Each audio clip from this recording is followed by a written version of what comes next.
This is why you should never go on a road trip with a deranged man. To the outside world, Gabby and Brian seemed like a picture-perfect couple. Gabby was a beautiful, young, and an ambitious woman who wanted to document their cross-country road trip across the beautiful landmarks of America in their custom-made camping van, aspiring to be successful travel YouTubers. Gabby was determined to garner an audience, and an audience she sure gathered when she went missing. But before we get into today's story, if you are a fan of the true dark and mysterious tales, make sure to like this video and subscribe, as it really helps out a beginner YouTube channel like myself. So without further ado, let's get into today's story.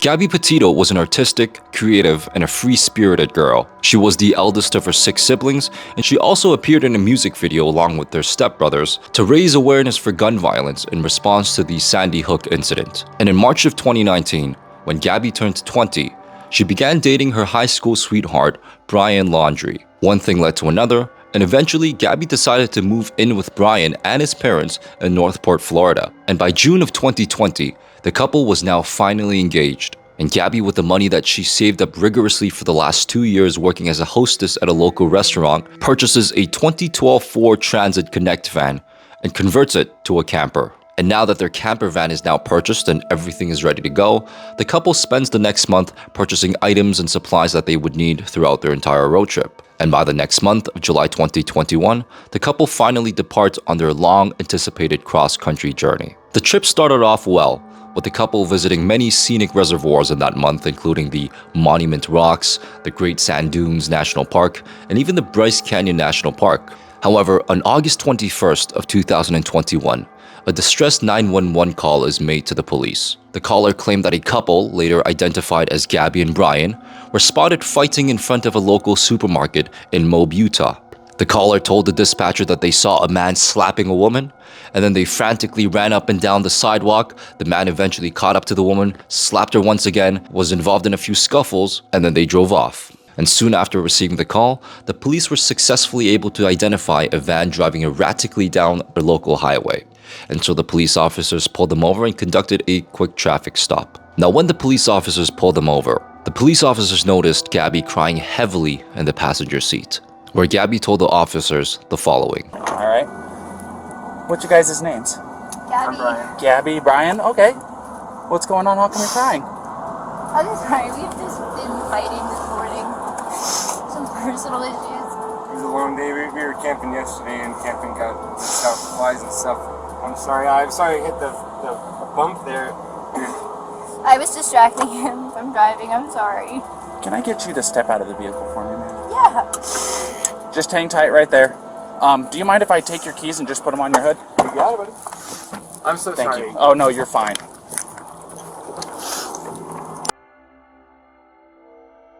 Oh, it's just, some days I have really bad OCD, and Okay. I was just cleaning and straightening up the back of the van before, and I was apologizing to him and saying, I'm sorry that I'm so mean, because sometimes I have OCD and sometimes I just get really frustrated. Not like mean towards him, I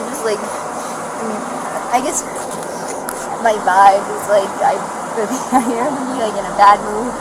And I was just saying, I'm sorry if I'm in a bad mood. I've just been really stressed. I had so much work I was doing on my computer this morning. What do you do for a living? Well, I used to work at an organic juice bar, but I just quit my job. Okay. I was a nutritionist. That's Oh, what okay. that was my That's job. cool. And I just quit my job to travel across the country. And I'm trying to start a blog. I Okay. just have a blog and stuff. So I've been building my website. So I've just been really stressed, and he doesn't really believe that I could do any of it. So that's kind of been like a, I don't know, he's like down there. I don't know, we've just been fighting all morning, and he wouldn't let me in the car before. And then Why wouldn't he let you in the car? Because He told of me your I- OCD? He told me I needed to calm down. Yeah. But I'm perfectly calm. I'm calm all the time, and he really stresses me out, and this is a rough morning.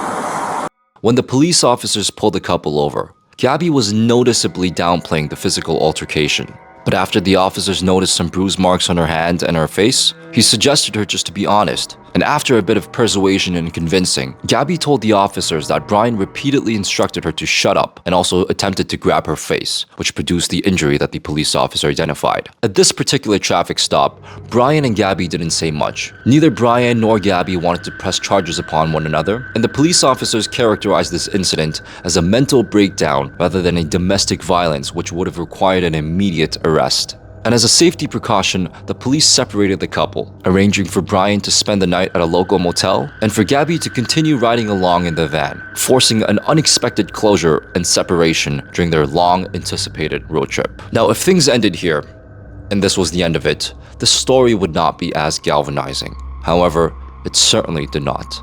Just after 15 days after their separation, Brian returned on August 23rd to reunite with Gabby and to continue on their journey. On August 27th, just 4 days into their reunion trip, Brian and Gabby visited a Mexican restaurant in Jackson Hole, Wyoming. And per the witnesses present at the restaurant during the couple's visit, Brian had an argument with the manager and the waitress and even the hostess apparently about money and was reportedly extremely aggressive. The witness said she later saw Gabby return to the restaurant and apologize profusely for Brian's behavior. The restaurant staff also confirmed via Instagram posts that they were indeed at the restaurant. And unfortunately, this would be the last sighting of Gabby. Now, 4 days later after this incident, where Brian and Grace was reportedly at a restaurant and Brian was acting out very aggressively towards the employees, Brian returned home alone on September 1st of 2021 to his parents' home. And by this time, Gabby's parents and family were extremely worried about Gabby's sudden disappearance. And as anyone would, they called Brian to find out what was going on. However, when Gabby's family contacted Brian to ask him about the whereabouts of their daughter, Brian refused to answer any questions regarding to Gabby's disappearance. Now, despite his girlfriend just mysteriously vanishing during the road trip that they were anticipating as a couple for the longest time, on September 6th and 7th, just 5 days after Brian returned alone from this road trip, Brian left on a camping trip with his parents. And eventually on September 11th, after not hearing from her daughter since late August, Gabby's mother finally filed a missing persons report. 4 days later, Brian was named the person of interest, and Brian's parents immediately hired a lawyer, and based on the lawyer's advice, remained absolutely silent, refusing to talk to anyone about the case. Now, if things weren't weird enough already, shortly after Brian Longy's parents lawyered up in defense of Gabby's sudden disappearance and also their son's involvement, Brian left his home on September 13th and was also never seen again. Now, while Gabby and Brian simultaneously went missing, nobody knew where the whereabouts of these two were. It was as if they just vanished into the thin air and nobody knew where they were. However, shortly after, a series of complete coincidental events overlapping each other confirmed everybody's worst nightmare. Now, in the midst of everybody searching for the whereabouts of this couple, out of complete sheer coincidence, a family by the name of Bethunes were also planning for a camping trip at the same creek that Brian and Gabby were in. On August 27th, before Gabby was filed as a missing person, the Bethune family were scouting the areas of the creek for a cozy camping spot. They saw a white van which seemed to have a Florida license plate, and so feeling very excited to meet a local family as they were also from Florida, they decided to approach it and say hi.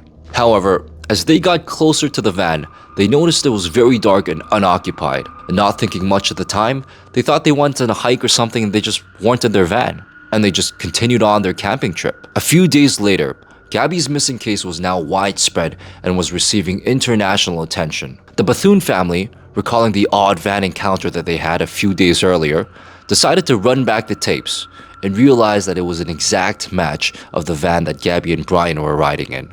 The couple uploaded their finding in a video format on YouTube, explaining their coincidental finding, which eventually led the FBI to check it out. The FBI are completely out of leads, and they just wanted to see what sticks to the wall at that point. So with this new lead that they had, they made their way down to the creek, with some hope of finding some resolution to this missing case of Gabby. And on September 19th, as the FBI searched frantically in the area provided by the Bethune family, they found something in the ground that everyone was fearing to find. Human remains matching the description of Gabby were found at the Spread Creek dispersed camping area in Wyoming, not too far from where the Ford Transit Connect was previously observed by the Bethune's family. Her identity was confirmed, and an autopsy revealed that the manner of death was ruled as homicide. The autopsy also revealed that she experienced blunt force injuries to the head and neck with manual strangulation. It was determined that Gabby died 3 to 4 weeks prior to the discovery of her body, which precisely matches the time frame when Gabby went missing during a road trip with Brian. And on October 20th, Brian's skeletal remains were found in an environmental park in Florida. It was revealed that Brian died of a self-inflicted gunshot, escaping any form of justice that might be bestowed upon him.